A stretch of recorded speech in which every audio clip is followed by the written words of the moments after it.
What classification would this car fall under? Sorry? Like a classification of cars, competition? Would it be similar to anything? I'm sorry, I need to... Oh, that's okay. No, you can ask. I have to pump up the volume a little bit.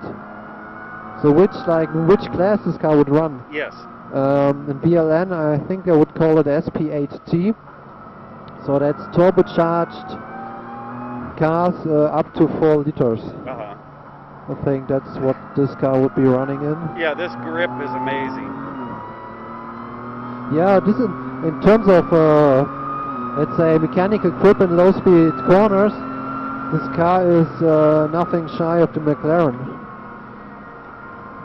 They did so much to the car that it actually, in the papers, it's not a BMW anymore. Right. It's a Schirmer car, because Schirmer's like the guy who's doing all the stuff for the car.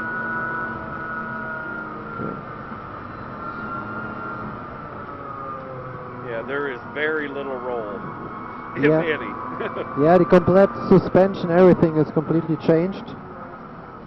All uniball and all that stuff. So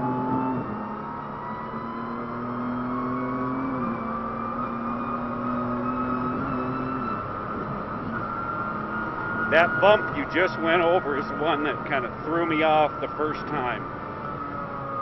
I was going a little too fast in my car. yeah, you don't feel it in a simulator. Right. I mean, I do a lot of stuff in the States, and before we go there, I'm going on iRacing to like Virginia, Lime Rock Park, Watkins Glen, all these tracks to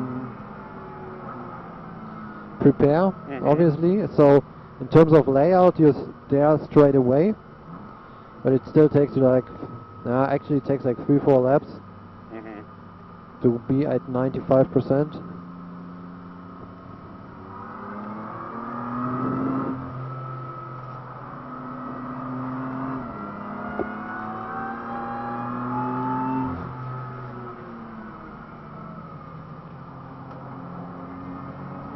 Emotionally, how do you feel about this track compared to other tracks?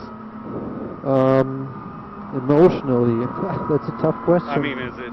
Obviously, this is like, if I'm racing, I don't know, I raced in Spa, I raced in Virginia, Lime Rock Park, Laguna Seca, Daytona, Sebring. So obviously, this place is just, it has a lot of different corner types. So some drivers are better in fluent corners, some are better in like corners where you have to brake hard and hit the apex and all that stuff. So this track here has everything. Yeah. So driving wise, this corner here, you have to brake a little bit and use the elevation to slow you down and all that stuff. Right. So this track is the most challenging. Yeah.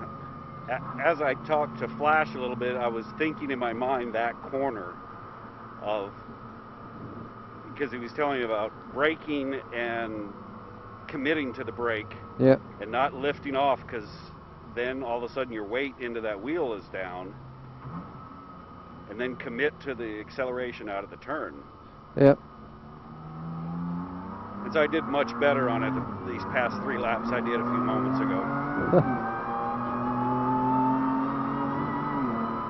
Yeah, but obviously this is a track, as a race driver, like especially me, I'm racing for a team. They hire me to race for them, but it's not a factory team. So I'm always, my heart wants to go 100% every lap, but obviously my head is like, yeah, it's a Nordschleife, you never know what's coming up next. So better stick to 95% whenever possible. Right. Because if you do 100% every lap, sooner or later you're in the wall. Yeah. And this is, with like other tracks, you don't have that kind of issue.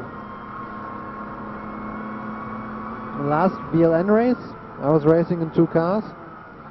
Started on a Cup car and then in the end on a GT4. And yeah, so during the race it dried up, it started to rain again and all that stuff. And you just had to anticipate every lap how the track condition is. And yeah, when you too cautious, you lose a lot of time. When you're too aggressive, you're on the wall. So it's the Nordschleife rewards very smart drivers, not like the guys who go just flat out all the time. Right. Day off sooner or later, so you have to be a very smart driver. Yeah, and that makes it the most challenging for me. So I started racing here. So this is basically my favorite track. So my heart is Right. at the Nordschleife. Yeah. But I'm doing like 1,000 laps a year.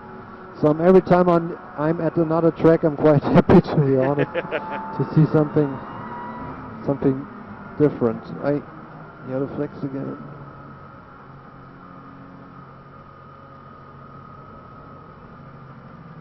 What happened? There was a yellow light. Oh, I didn't see it. Yeah, that's also an issue, but sometimes there was some dirt on the track at the exit of the left, right, and I think that's because of the, yeah, because there's the next yellow light, and it's not Yep. not on, so that was that. Okay, second construction. This is another one was very tricky for me, is this section. This one. Because of the lift. Yeah, you're braking, off the brake, Yeah, landing, braking, and here you go back on the throttle.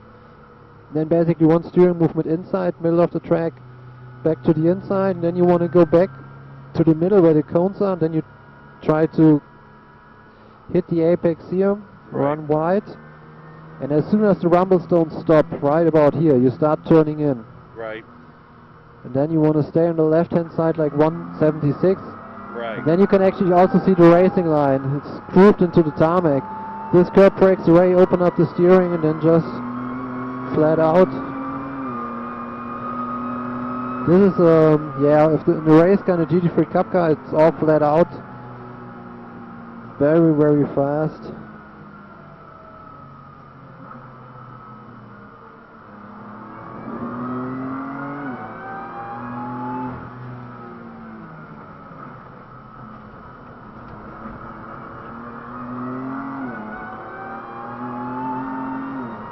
And this corner for me is a trust issue.